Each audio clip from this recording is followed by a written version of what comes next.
Welcome to Daily Papers, the podcast where we break down the latest and most interesting academic papers into something you can actually understand.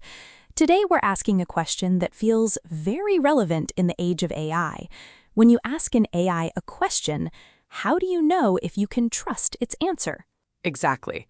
We've all seen examples of chatbots giving answers that sound incredibly convincing but are completely wrong. These systems, called large language models or LLMs, can be powerful tools, but they're also a bit of a black box. We don't always know if their answer comes from a deep understanding of the topic or if they're just expertly matching patterns they've seen in their training data. It's like that game show, Who Wants to Be a Millionaire? The contestant gives an answer and the host asks, "Is that your final answer?" They're being asked to state their confidence. Today's paper, titled "Is This Your Final Answer?" looks at how we can ask an LLM that very same question, but in a way that actually works. Because just asking them directly doesn't work that well. Researchers have tried prompting models to rate their own confidence, say from 1 to 100, but they tend to be wildly overconfident. They'll often say they're 100% sure about an answer that is totally fabricated. So if you can't just ask it, what else can you do? I've heard of another method where you just ask the same question over and over again and see if you get the same answer each time. That's called self-consistency. It's a popular method, but this paper points out a key flaw. An LLM can get trapped in what they call a confidently wrong loop. It might have a wrong fact locked in its memory, so no matter how many times you ask, it will just confidently repeat the same wrong answer. It's consistent, but it's consistently incorrect. Okay, so asking it to rate itself doesn't work, and asking it the same thing over and over can also fail. The researchers on this paper from the University of Chicago came up with a really clever new approach, inspired by a very human process. They compare their method to a courtroom cross-examination. Think about it. To test if a witness is credible, a lawyer doesn't just ask them to tell their story once. They ask them the same thing in slightly different ways, from different angles. If the core details of the story stay the same, the witness is seen as credible. If the story starts changing, it raises a lot of red flags. So how do you cross-examine an AI? You can't exactly put it on the witness stand. You do it by subtly changing the question's context. The researchers call their method C3, which stands for Cross-Contextual Consistency. Here's how it works. First, you give the LLM a normal prompt. Let's call it the original prompt. For example, what EP did the artist Rosalia release in 2019? And you get an answer. Okay, simple enough.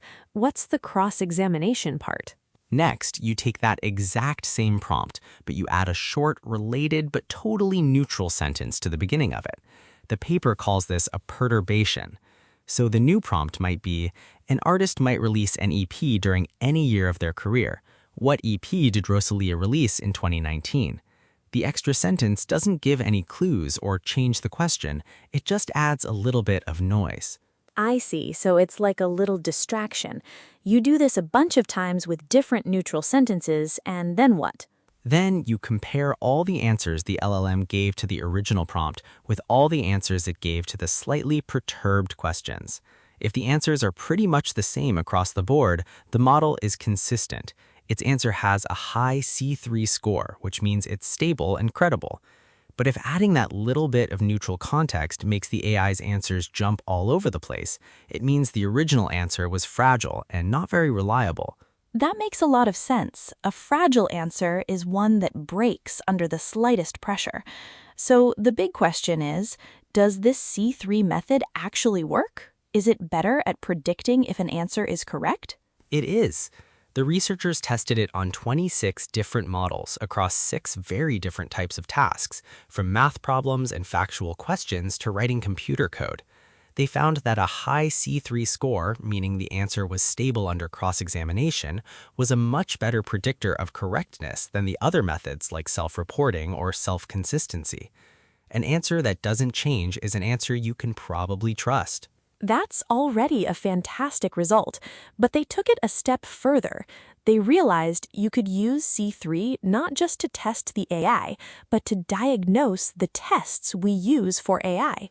Right. These tests are called benchmarks, and C3 can reveal if an AI is genuinely learning the material on the test or if it's just, in a sense, cheating by memorizing the answer key. By plotting a model's accuracy against its C3 score, the researchers identified 4 types of questions. Okay, what are they? They're really interesting. First, you have the mastered questions. These are in the green zone. The AI gets them right and its answers are very stable. It genuinely understands the concept. Then you have the unlearned questions in the gray zone, where the AI gets it wrong and is inconsistent. It's basically just guessing. That makes sense. What are the other 2? They sound like the interesting ones. They really are. There's the biased category in red. This is where the model is consistently wrong. Its answer is stable but incorrect. It shows that it has some deep-seated misconception that it clings to. But perhaps the most revealing category is the yellow brittle zone. Brittle, so it breaks easily? Exactly. These are questions the AI gets right, but its C3 score is low, meaning its answers are unstable. This is a huge red flag. It suggests the model doesn't actually understand the underlying logic. It's probably just memorized the specific answer to that specific phrasing of the question. Change the context even slightly, and its knowledge shatters. Wow, so C3 can tell us the difference between an AI that is genuinely intelligent and one that just has a really good memory. Precisely. It helps us build better tests and identify where models have real capability versus where their performance is just an illusion. It's a way to look inside that black box and get a much clearer picture of what the AI actually knows.